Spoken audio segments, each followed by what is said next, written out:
dear friends, and welcome, or welcome back, as the case may be, to the Unitarian Universalist Fellowship at Stony Brook, located on the traditional ancestral land of the Sitalkat people. Welcome you who are here in our sanctuary and all who are attending virtually, wherever you may be. My name is Laura Lesh, and I am so happy to be your worship associate this morning for this, our annual multi-generational ingathering service. In the words of Reverend Lauren Smith, who is the Director of Stewardship and Development of the Unitarian Universalist Association, today we pause to experience and remember joy and connection. We pause to celebrate the beauty of our aspirations and the privilege of coming together to co-create a more just and loving world. Our minister is the Reverend Dr. Madelyn Campbell, and our Director of Religious Education, just back from some real exciting travel, is Deb Little. And today, we're bringing back our order of service, as many of you have requested us to do. But to get it, you need to use your cell phone camera and scan the QR barcode that's in the lobby, and then voila, it shows up on your cell phone. We're going to try this for a few weeks, see how it works, and you should let us know if it's working for you. Please plan to stay after the service for our homecoming potluck barbecue. There's lots of great-looking food for all to share as we connect, converse, and enjoy. For those who are with us online, if you sign off after the service is finished and return to our website or the last news feed, you will find the link for joining our small group chats. Whether here or online, you will find friendly folks who can answer any questions you may have. I invite you to rise, embody your spirit, and join in singing hymn 361, Enter, Rejoice, and Come In.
Come, enter into this space made holy by our presence. Enter into this hour made holy by our intention.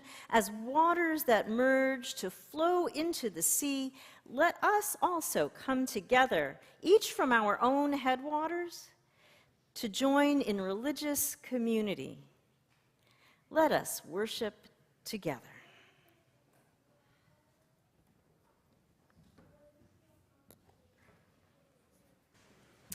Garrett Simcoe, the youth member of our Board of Trustees, will come forward to light our chalice as I share these words with you from Bruce Southworth. For the gift of this day and for our community of spiritual nurture and compassion, we give thanks. We light this chalice as a symbol of our faith. May our many sparks meet and merge in communion of heart and soul.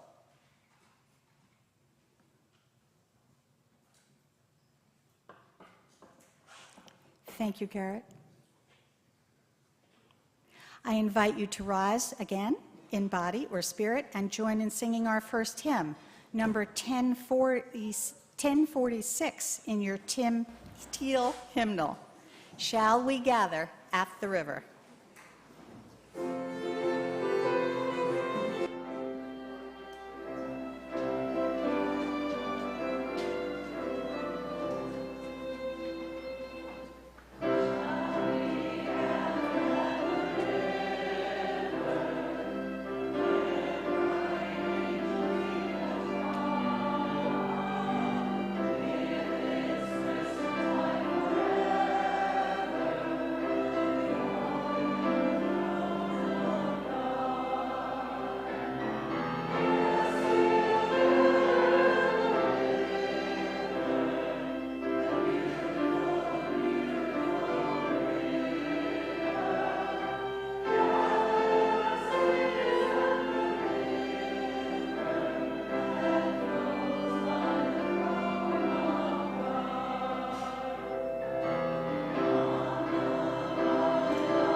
Good morning, my beloveds, and welcome back to another fellowship year.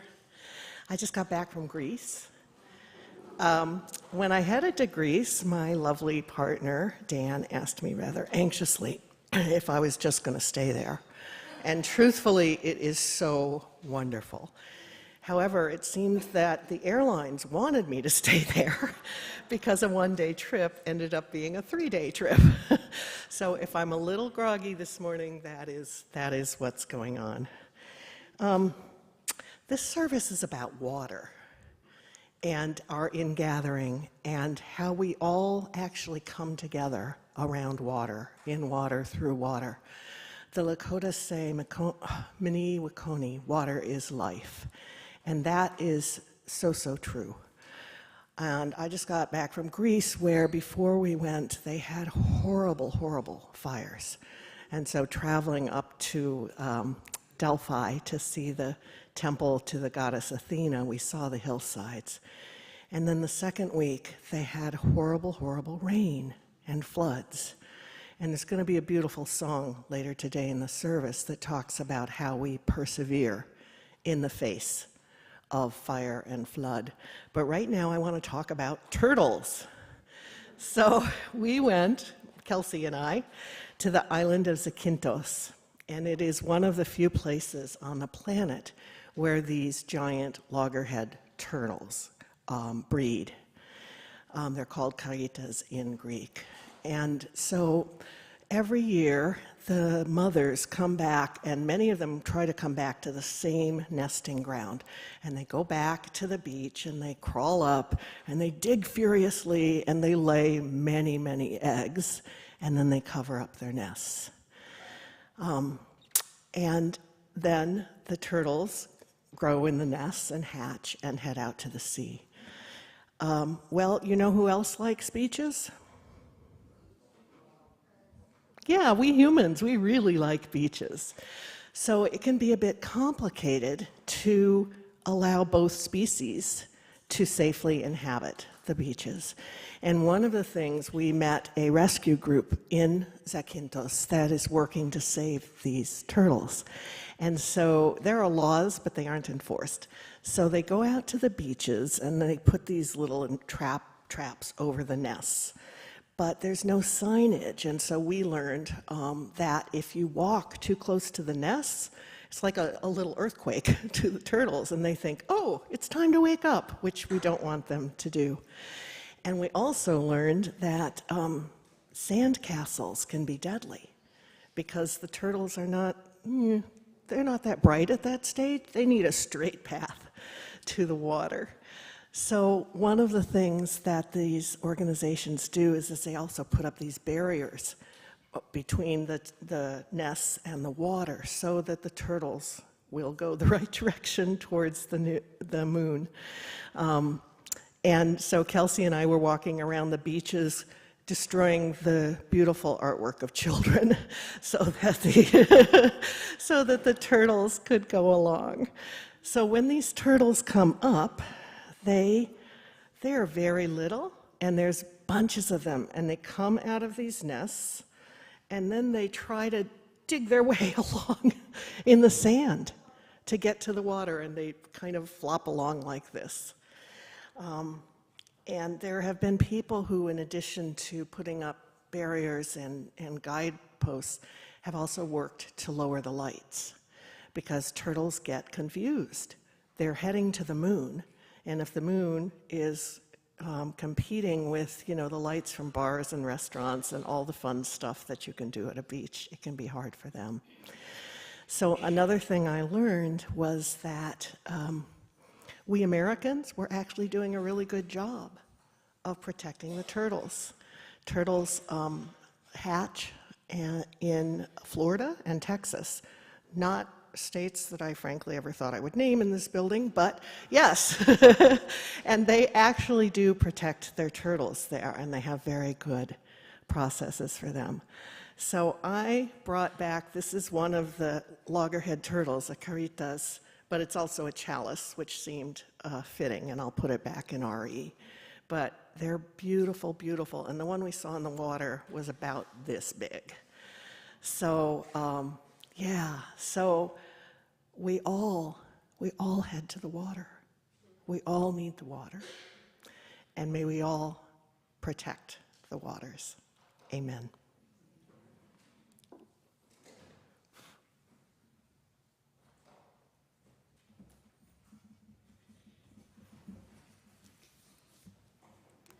Thank you, Deb.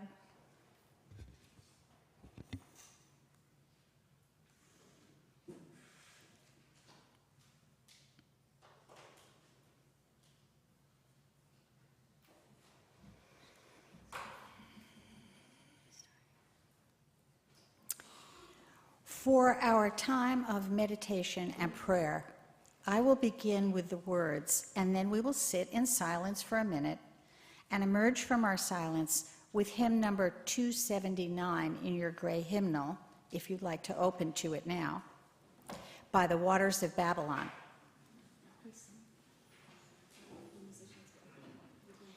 We will be singing it as a round, so this half of the room will begin, and this half of the room will come in, and there will be, I believe, a section leader to guide you. Our meditation words are taken from The Gift of Tears by the Australian poet Harold Stewart. Then we may be granted that most precious of confirmatory signs, the gift of tears, which spring forth from the eyes in spontaneous gratitude. Such cleansing tears are tears both of joy and of grief, of remorse for one's hard-hearted pride and perversity, and of purification from all egoistic defilements, but most of all of thanksgiving for the gift of faith. For only tears such as these can break the drought of self-sufficiency, can water and refresh the barren anger and hatred that have gripped the heart and deprived it of tenderness, and can set free again the living waters of the Spirit.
There are more waters rising, this I know, this I know. There are more waters rising, this I know. There are more waters rising, they will find their way to me. There are more waters rising, this I know, this I know. There are more waters rising, this I know. There are more fires burning, this I know, this I know. There are more fires burning, this I know. There are more fires burning, they will find their way to me. There are more fires burning, this I know, this I know. There are more fires burning, this I know. There are more mountains falling, this I know, this I know. There are more mountains falling, this I know. There are more mountains falling, they will find my way to me. There are more mountains falling, this I know, this I know. There are more mountains falling, this I know. I will wade through the waters, this I know, this I know. I will wade through the waters, this I know. I will wade through the waters when they find their way to me. I will wade through the waters, this I know, this I know. I will wade through the waters, this I know. I will walk through the fires, this I know, this I know. I will walk through the fires, this I know. I will walk through the fires when they find their way to me. I will walk through the fires, this I know, this I know. I will walk through the fires, this I know. I will rebuild the mountains, this I know, this I know. I will rebuild the mountains, this I know. I will rebuild the mountains when they find their way to me. I will rebuild the mountains, this I know, this I know. I will rebuild the mountains, this I know. There are more waters rising, this I know, this I know. There are more waters rising, this I know. There are more waters rising, they will find their way to me. There are more waters rising, this I know, this I know. There are more waters rising, this I know.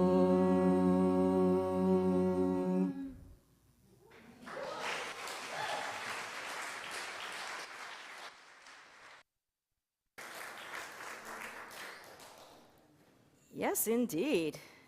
Ooh. So far this morning, we've sung songs about tears and about the calming and strengthening effects of water, right? Shall we gather at the river? And we just heard a song about the power of water. Any of you who are Whovians, Doctor Who fans, you know that water is patient. Water is patient. Water changes things. Water is powerful, and sometimes it changes things instantly, massively, but sometimes it changes things over hundreds or thousands of years. Right? But water is powerful in so many ways. Friends, on a whim, I was in Whole Foods the other day and I bought myself a basil plant, because who doesn't love fresh basil, right? And but I live in a small condo apartment here. I don't have a big garden. I couldn't plant it outside, so it's in my kitchen window. So it relies on me. And I walked into the kitchen the other day, and it was just completely fallen over, all droopy, and oh no, I forgot to water my little plant. So I watered it. And I noticed this morning that it was just up and perky.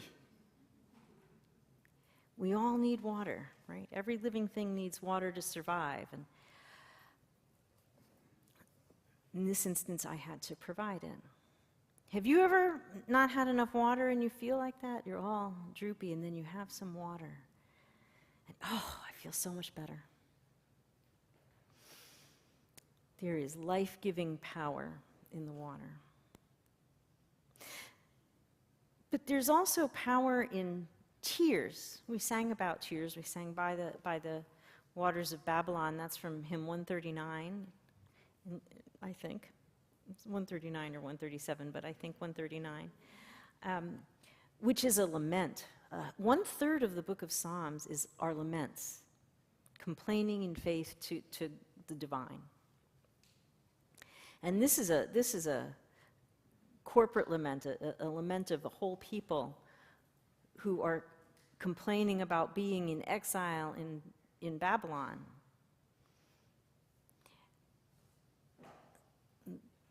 And the psalm talks of the Babylonians, our captors required us to sing a song, but how can we sing a song of Zion, when we're full of tears? It goes on. People have written other music around this hymn, and there's a verse that people never use. It's the last verse, and I'm not going to tell it to you here, but if you go back and read this psalm, I want you to understand that this is about not bringing forth the kind of retribution that the psalm talks about at the end, but of just complaining in faith, pouring out our souls, pouring out like water, the tears. So by the waters we wept. Have you ever had a really, really good cry and afterwards you feel a little spent, but you also feel so much better? Yeah, I hear you, yeah. We need to be able to express our sorrow, and sometimes even our joy and happiness in tears. Water has great cleansing power. It's the universal solvent.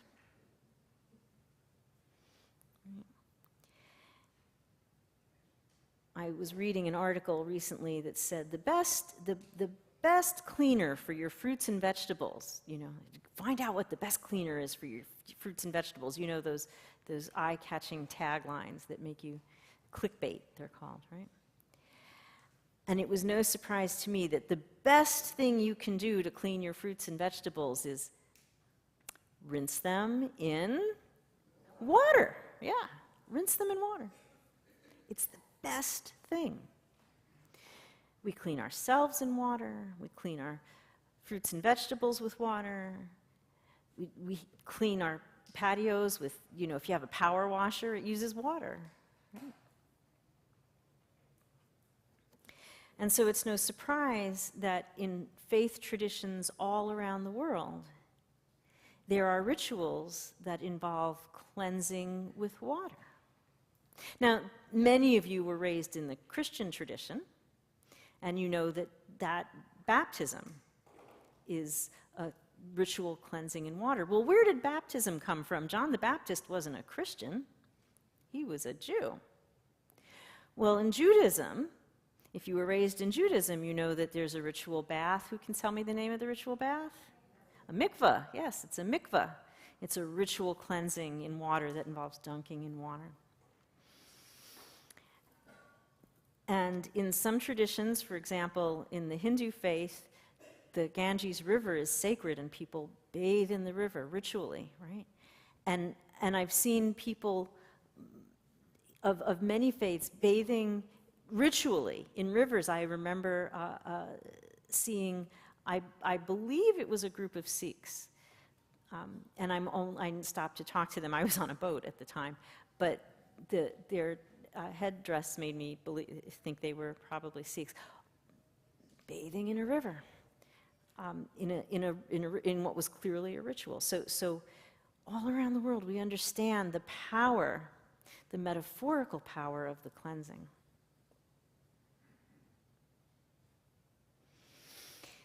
But there's another kind of power that water has. It can be very destructive, but you know, for new things to emerge, birth and new things, they're actually pretty destructive acts. It shapes our world. It shapes our world. Now, several years ago, there was a high school student who wanted to see if he could, he thought people would just put their names on anything if the thing sounded important enough, and so he did an experiment where he came to school with a petition asking people to ban dihydrogen monoxide. So for those of you who were not, who don't remember your high school chemistry or never took high school chemistry yet, dihydrogen monoxide, 2 hydrogens, 1 oxygen, commonly called H2O or water. But he wrote, we need to ban dihydrogen monoxide. This is a very dangerous chemical. Everything he said was true. It is a very dangerous chemical. It's in all of our food.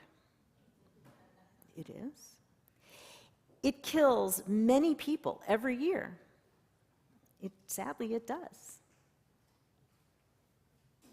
It's in our household cleaning products. It is. We need to ban this. And he got lots and lots of signatures on this petition. And a town council actually put it on their agenda that they were going to have a discussion and a vote about banning dihydrogen monoxide in their town until somebody finally said,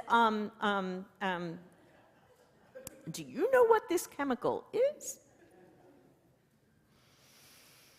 So yes, people can be very gullible, but the point is, everything he said in that was true. It is powerful. It is dangerous and yet life-giving. It can be life-taking and life-giving.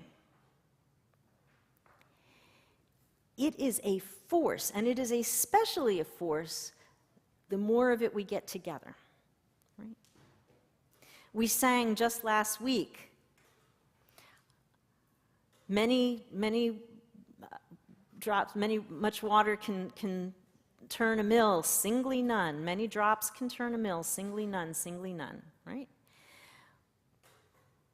The more water we have, the more powerful it can be. So I think it's no accident that when the Unitarians and the Universalists merged in 1961, there was a hymn written especially for the merger. We're going to sing it later. As tranquil streams that meet and merge and flow as one to meet the sea. So we can start off tranquil, but when we meet and merge and put our energies together, we have so much power. Is there anybody here who would like more power? I want, yeah, that's just 3 or 4 of us. I would like more power. There are a lot of things I'd like to change with more power. Well, we have these opportunities. We have the opportunities to meet and merge. We're now working on our merger with the Unitarian Universalist Congregation of the Great South Bay. Many of you came to the town hall last week to hear about that. Now, we're bigger than they are. We're more like, they're more like a tributary in that sense, in the number of people they bring. But in their own gully, in their own lane, they are powerful enough.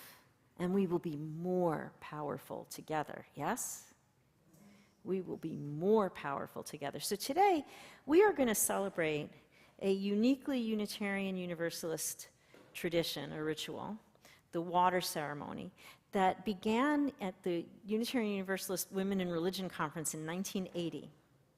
And 2 women, they were asked to design a ceremony for all of these women coming together. And what they came up with was this water ritual, that everybody would bring a little bit of water from their home, from the places they were coming from, and they would merge them together, join them together. And it was such a powerful ritual that it really caught on. So today, this Sunday, many Unitarian Universalist congregations across North America are participating in the water ceremony. Think of all that water coming together, all of that water. And one of the things I love about doing it at Ingathering is that in the springtime, at the end of our religious year, at the end of our calendar, people do it at different times in the spring depending on when flowers bloom, we celebrate another uniquely Unitarian Universalist ritual, the flower ceremony. Now that's 100 years old. If you were here in the spring, you remember we celebrated the 100th anniversary of the flower ceremony. I love that we do that in the spring. I love that we do this in the fall, because what do the flowers need to bloom? I mean, certainly they need soil and sun, but they also need water. And so we bookend our religious year with water and blooming flowers that follow. So today, as we celebrate our water ceremony, I hope that you will keep in your hearts the knowledge that this is something we share with Unitarian Universalists all over, and that we are so powerful together. Namaste. Now, as we prepare for our water ceremony, don't worry if you didn't bring any water from home. There's water here that you can pour from. And if you're joining us online, I invite you now to go and get some water, to have some water with you that you can pour from one vessel into another. And we will remain silent during the ceremony in order that we may reflect upon the power of water. When we get into the ceremony, there will be you will have an opportunity to read from a card, but otherwise we're going to remain quiet during the ceremony, and I will give you more instructions after Laura reads these.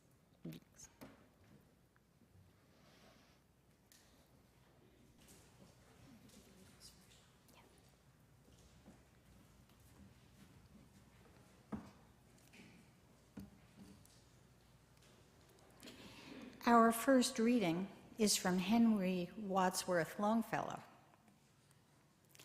The sea awoke at midnight from its sleep, and round the pebbly beaches far and wide I heard the first wave of the rising tide rush onward with uninterrupted sweep.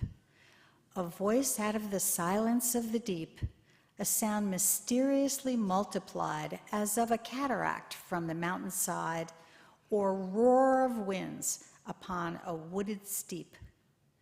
So comes to us at times from the unknown and inaccessible solitudes of being the rushing of the sea tides of the soul. And inspirations that we deem our own are some divine foreshadowing and foreseeing of things beyond our reason and control. Our second reading is from Amos 5:24. Let justice roll down like waters and righteousness like an ever-flowing stream.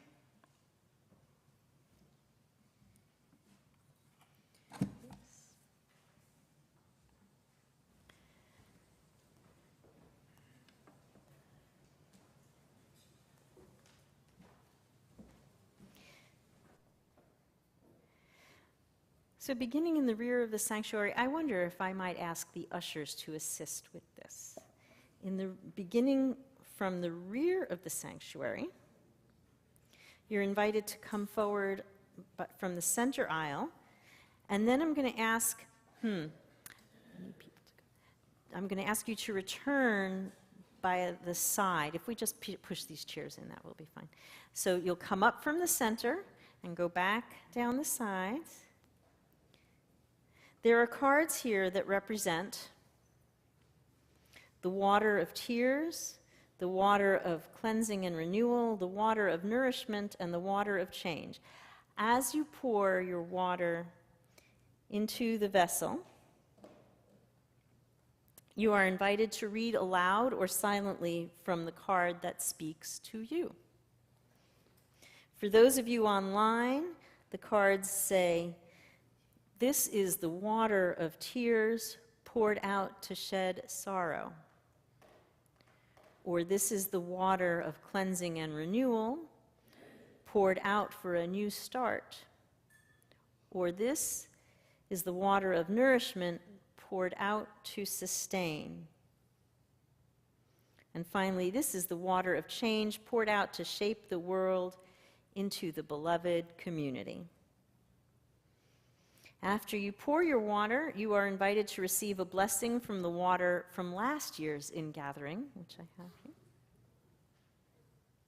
The remaining water will be mingled with this year's water, and we will save some of it, boil it, as we did last year, and keep it for rites and rituals in this coming year. The rest of the water we will pour into our memorial garden following the service, and you're welcome to join me out there if you wish at that time. So I invite you to begin coming forward from the rear.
If you wish to, do you wish to pour out some water? Okay. Thank you.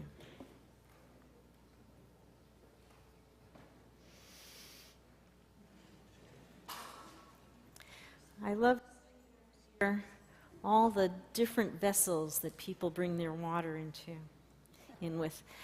And I did neglect to say at the beginning that if you wanted to touch last year's water in the bowl for a blessing, you can do that. So after the service, I will leave that some of it up here before I pour it to mix with this year's water, and you can come up and put your fingers in it if you wish.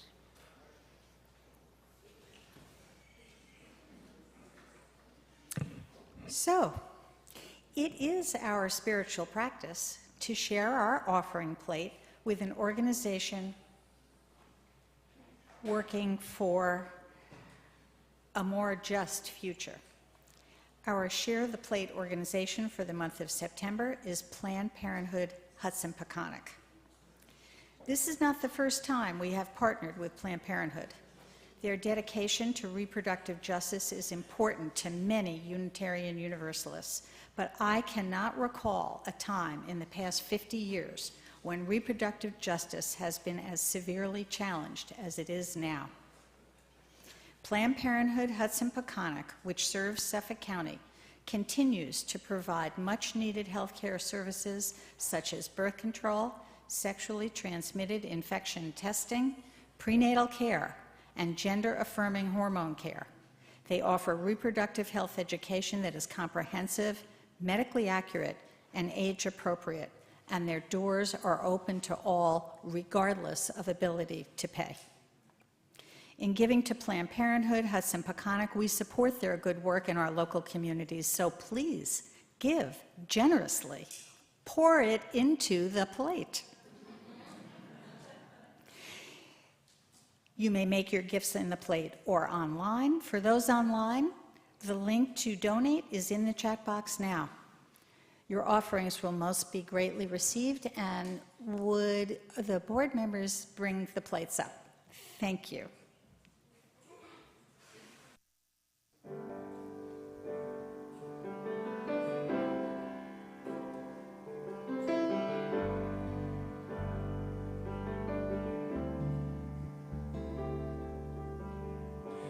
Been in the wilderness, seems like 40 years, longing for water, cool and sweet and clear. Met a band of wanderers, they tell me that it's near.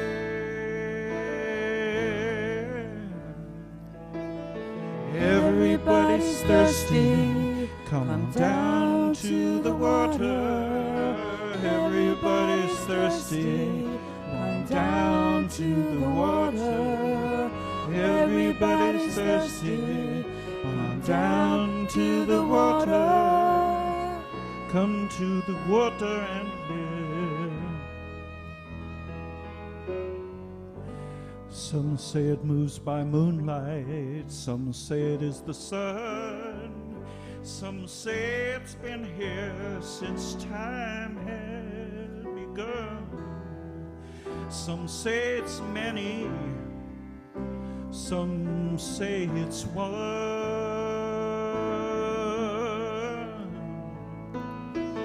Everybody's thirsty, come down to the water.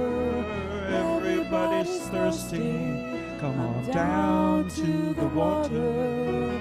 Everybody's thirsty, come on down to the water. Come to the water and live.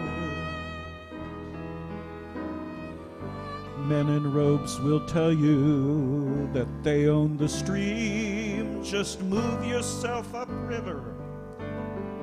Their power is a dream.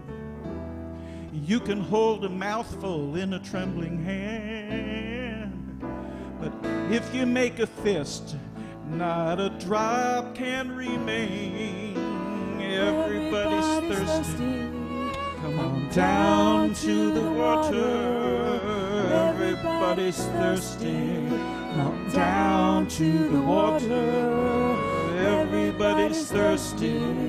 Come on down to the water. Come to the water and live.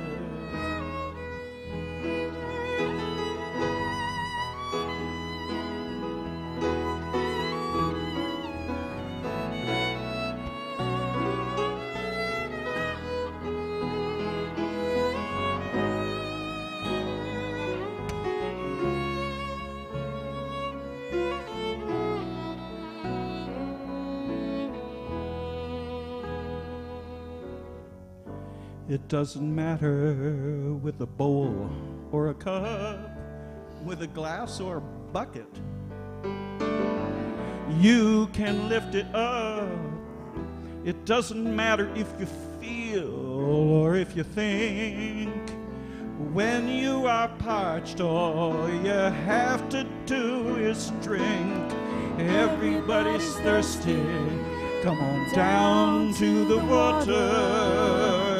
Everybody's thirsty. Come on down to the water. Everybody's thirsty. Come on down to the water. Come to the water and live. Come to the water. Come to the water and live. Come to the water. Come to the water and live.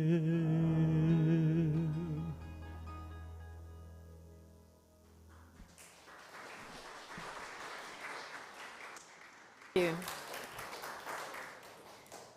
Now, if you've pulled up your order of service on with your phone on the QR code, the words to the dedication of the offering are in the order of service. To the work of our faith, which is weaving a tapestry of love and action, we dedicate our lives and these our offerings. Amen. Thank you.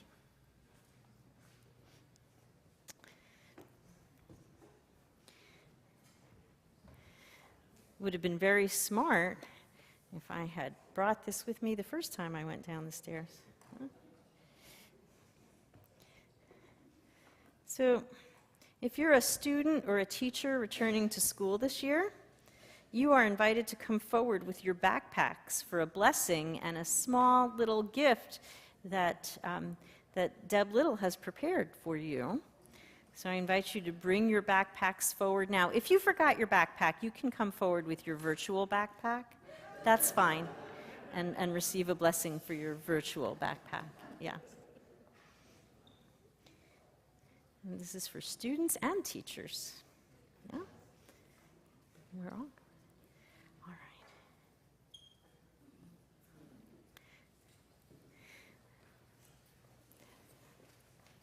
So I'm going to invite you to receive your blessing and then to take a drop of the water in the bowl. The water in the bowl, that's the clean water that's been boiled, right?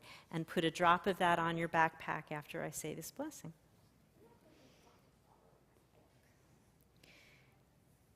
May your backpacks safely guard the tools of learning and teaching. May the burden be light upon the carrier's back. That's all of you. May the coming school year be filled with wonder and wisdom, and may the backpacks carry all that you need on this journey. Amen. And then if you want, you can touch your fingers in the bowl.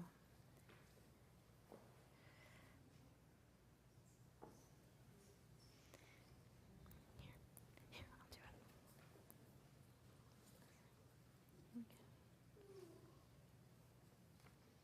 Yeah, you can touch it too.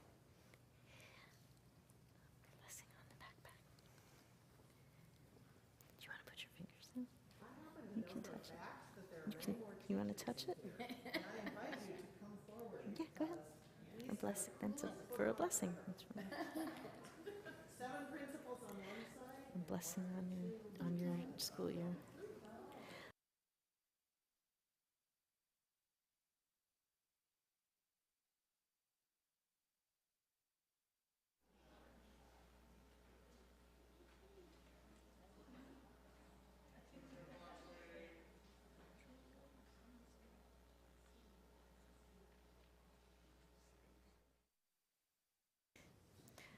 All right, I invite you to rise in body or spirit and remain risen through the extinguishing of the chalice, and then sit down again for the postlude, right? We're going to do. So I invite you to rise in body or spirit for our final hymn, number 145, As Tranquil Streams, written for the merger of the Unitarians and the Universalists in 1961.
Beloveds, there is power in the water, and the water is in you. You are 70% water. Go in peace, go in love, go with that power, and go always in the footsteps of the holy. Amen. And now we extinguish our chalice flame first. Oh, you did? Oh, we did that already. We extinguish our chalice flame, for our worship has ended, and our service begins.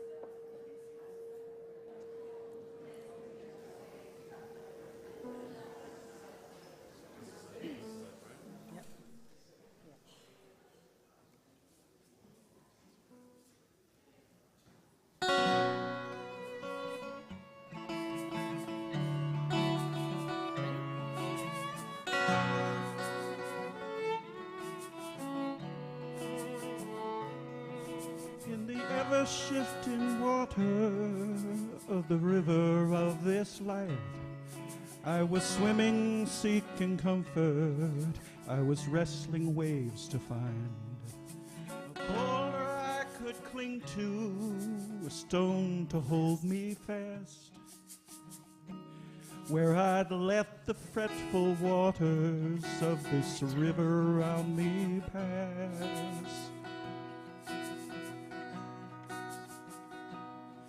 And so I found an anchor, a blessed resting place, a trusty rock I called my Savior, for there I would be safe from the river and its dangers, and I proclaimed my rock divine, and I prayed to it protect me, and the rock replied, God is a river, not just a stone. God is a wild and raging rapids and a slow meandering flow. God is a deep and narrow passage and a peaceful sandy shore. God is a river swimmer,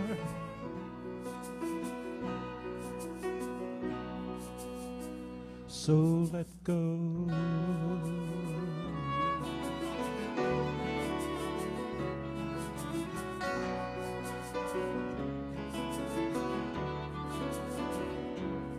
Still I clung to my rock tightly with conviction in my arms, never looking at the stream to keep my mind from thoughts of harm. But the river kept on coming, kept on tugging at my legs, till at last my fingers faltered and I was swept away. So I'm going with the flow now, these relentless twists and bends, acclimating to the motion and a sense of being led. And this river's like my body now, it carries me along through the ever-changing scenes and by the rocks that sing this song. God is a river,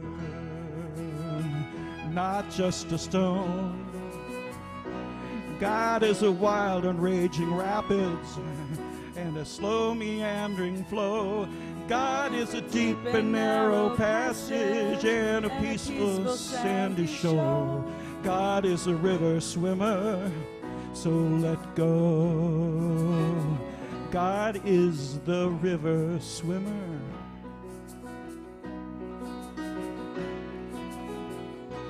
So let go.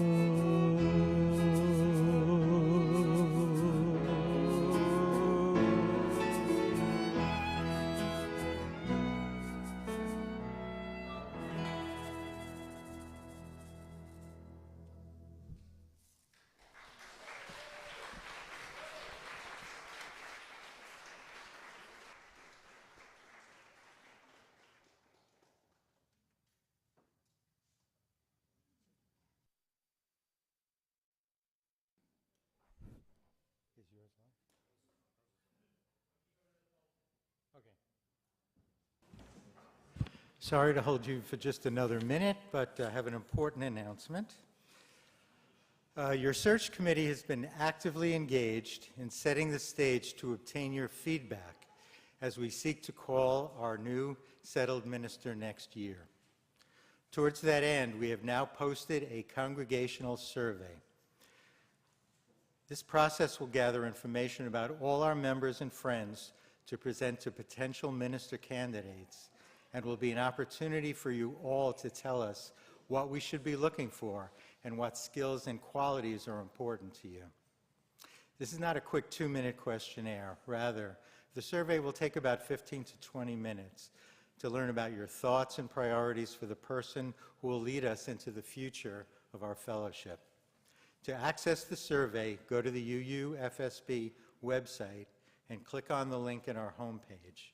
The survey will be available, is currently available, and will be posted through September 30th. If you cannot complete the survey, we will make arrangements to have some printed copies available. Any questions can be directed either to myself or Maite Alsugare, the search committee co-chairs. Finally, in addition to the survey, we will also be scheduling a number of cottage meetings and focus groups. These groups will provide a forum for the discussion about your interests, concerns, and priorities for the new minister, as well as the challenges that we face as a congregation. The meetings will be held from mid-October through early November. They'll be offered both in person and virtually, and at various times and locations for your convenience. In a few weeks, we'll post sign-up sheets in the back of the sanctuary where you can see the schedule of the meetings and let us know you wish to attend one of them. You'll also be able to sign up online on our website on the search committee page. Any questions can go to myself or Maite. Finally, we will have more detailed information on the search committee process at a service devoted to this on September 24th. It is of critical importance that we get input from as many of you as possible. Thanks for your assistance and support as we work to find a minister who will be the best match for our fellowship and for our community. Thank you.